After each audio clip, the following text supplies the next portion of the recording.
आगे बढ़ेंगे। मुख्यमंत्री योगी आदित्यनाथ लखनऊ के ऐशबाग रामलीला कमेटी में पहुंचे, जहां उन्होंने श्री राम की आरती की और रामलीला भी देखी। इसके बाद मुख्यमंत्री ने कहा कि राम हमारे पूर्वज हैं, पूजा पद्धति जो भी श्री राम के सभी हैं।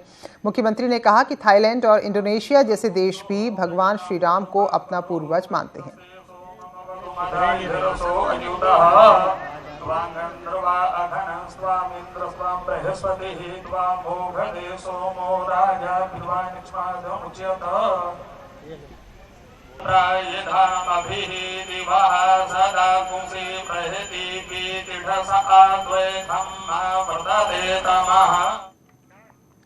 तो देश भर में रामलीला का मंचन चल रहा है। वहीं रावण का ससुराल कही जाने वाली मेरठ में इस बार की रामलीला कई मायनों में बेहद खास है।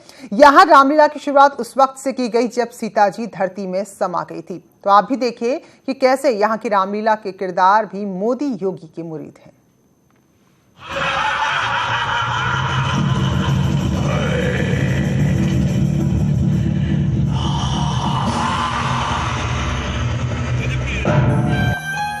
श्री राम भी हैं मोदी योगी के फैन। मोदी जी बहुत अच्छे हैं, देश के लिए बहुत अच्छा कर रहे हैं, बहुत सपोर्ट कर रहे हैं। उनके जो आज के टाइम पे वो देश के लिए जो कुछ कर रहे हैं बहुत अच्छा कर रहे हैं। और योगी जी भी अच्छा कर रहे हैं। वो भी उन्होंने उत्तर प्रदेश को बहुत अच्छा बना रखा है। अभी हम देख रहे हैं जैसे हम यहाँ से अपने स्टेट की तरफ निकलते हैं, उत्तराखंड की तरफ निकलते हैं, तो हम उत्तर प्रदेश से होकर निकलते हैं। तो उसी बीच में से हम निकलते हैं तो काफ़ी अच्छी फैसिलिटी, काफ़ी मतलब पहले से काफ़ी चेंज हुआ है। सीता मैया भी मोदी की मुरीद। मोदी वासी हूँ मैं, मोदी जी को बहुत सपोर्ट करती हूँ।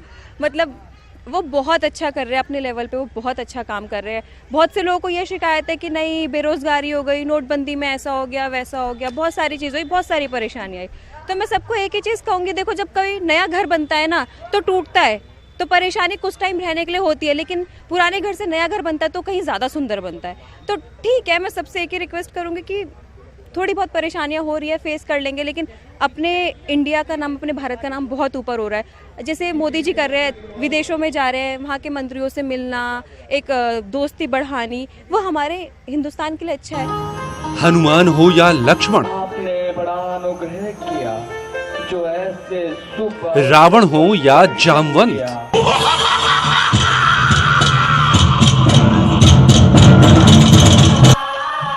सब है मोदी योगी के जबरा फैन।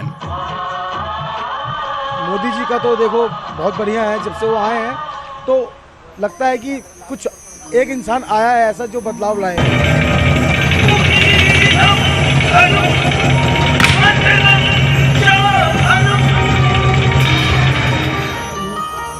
रामलीला में हर ओर जय श्री राम का उद्घोष है।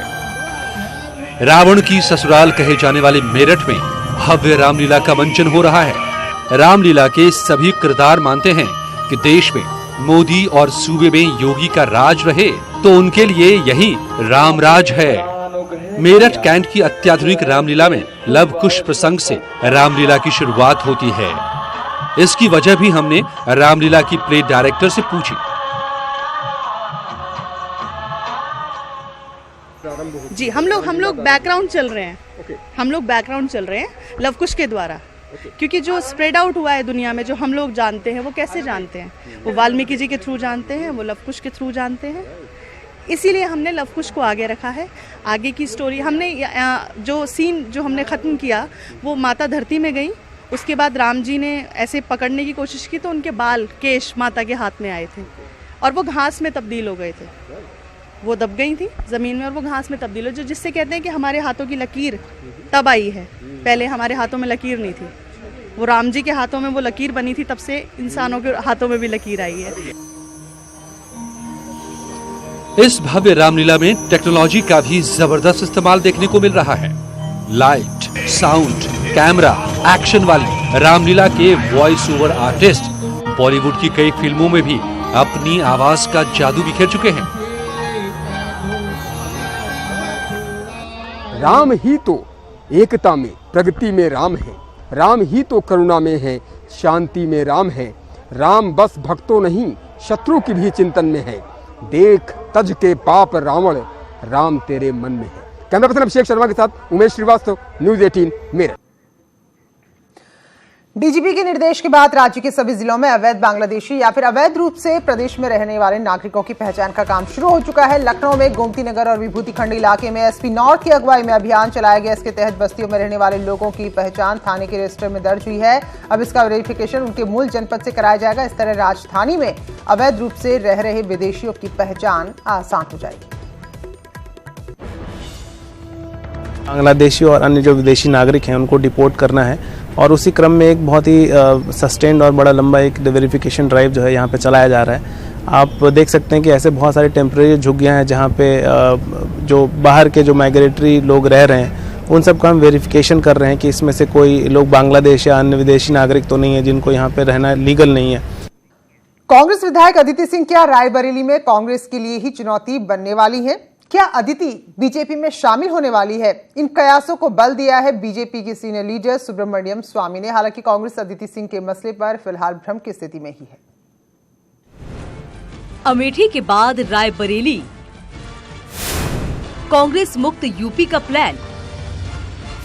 क्या अदिति बनेगी बीजेपी का हथियार? सोनिया गांधी बनाम अदिति सिंह, इन कयासों के पीछे हमारे पास पुख्ता आधार है। देखा जाए तो उत्तर प्रदेश में कांग्रेस के पास एक ही सीट है रायबरेली की, जहाँ सोनिया गांधी जीती हैं। लेकिन गांधी परिवार की सबसे करीबी रहे अखिलेश सिंह, वहाँ के जो सदस्य विधायक थे, उनकी बेटी अदिति सिंह है। वो हमारी पार्टी में नहीं, उसको टिकट मिलने वाली है हमारी पार्टी से। क्या यूपी की सियासत में वजूद के लिए संघर्ष कर रही कांग्रेस को अदिति सिंह के रूप में बड़ा झटका लग सकता है? दरअसल रायबरेली संसदीय क्षेत्र में कुल 5 विधानसभा सीट हैं, जिनमें 2 बीजेपी के पास, 2 कांग्रेस के पास और 1 एसपी के पास है। अदिति सिंह के बीजेपी की तरफ बढ़ते कदम भाजपा को मजबूती देते दिख रहे हैं। बावजूद इसके कांग्रेस कंफ्यूज दिख रही है। प्रदेश पार्टी इकाई ने अदिति को नोटिस जारी किया है, तो केंद्रीय कांग्रेसी नेता कुछ भी कहने से बच रहे हैं। नहीं, ये जरूरी नहीं है कि वो कांग्रेस छोड़ रही हो, ये चर्चाएं भी हो सकती हैं और मुझे उम्मीद है कि वो कांग्रेस में ही रहेंगी।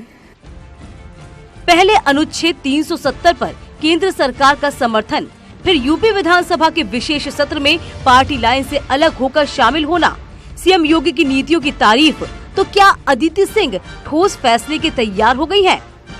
दिल्ली से राजीव तिवारी की रिपोर्ट, न्यूज़ 18।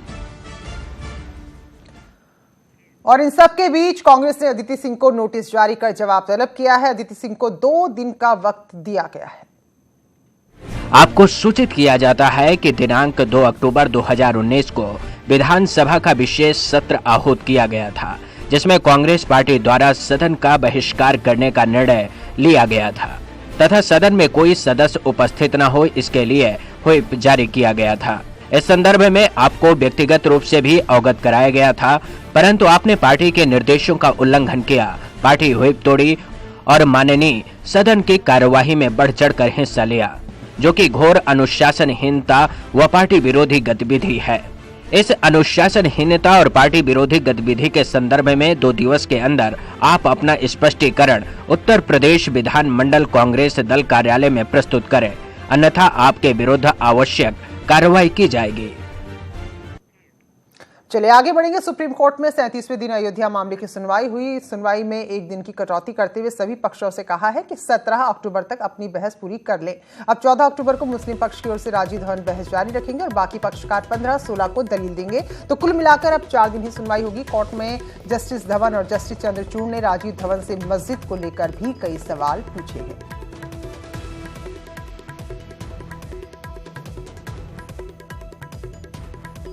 गोरखपुर में शहीद पार्क का निर्माण हो रहा है। ये पार्क उन वीरों की गाथाएं सुनाएगा जिन्होंने देश को आजाद कराने के लिए अपना सर्वस्व न्यौछावर कर दिया और देश के लिए अपने प्राण हंसते हंसते कुर्बान कर दिए। ये पार्क युवाओं को देशभक्ति सिखाएगा, स्वाभिमान सिखाएगा। मुख्यमंत्री की पहल पर इस पार्क का निर्माण हो रहा है। गोलघर से 3 एकड़ शहीद पार्क का निर्माण होने जा रहा है, 3 एकड़ जमीन पर, जिसमें गोरखपुर के रहने वाले आजादी के मतवालों और शहीदों के बारे में जानकारियां होंगी।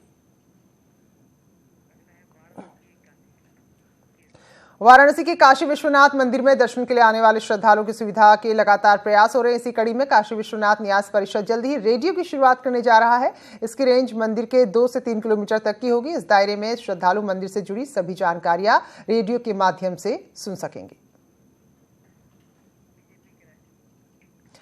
बीजेपी के राष्ट्रीय प्रवक्ता सुधांशु त्रिवेदी राज्यसभा के लिए निर्विरोध चुन लिए गए। सुधांशु त्रिवेदी के सामने विपक्ष के किसी भी उम्मीदवार ने पर्चा दाखिल नहीं किया था, क्योंकि चुनाव जीतने के लिए उनके पास पर्याप्त सदस्य नहीं थे। तो यूपी राज्यसभा की सीट अरुण जेटली के निधन के बाद खाली हुई थी। यूपी सरकार 1 अक्टूबर से 7 अक्टूबर के बीच वन्य प्राणी सप्ताह के रूप में मना रही है। इस कार्यक्रम में मुख्यमंत्री ने लखनऊ में शिरकत की, जहां बच्चों को सम्मानित किया और जीव जंतुओं के बारे में उन्हें जागरूक किया। 7 दिन तक चलने वाले कार्यक्रम का उद्देश्य है कि लोग जीव जंतुओं के प्रति जागरूक रहें और उनको सुरक्षित माहौल दे सकें।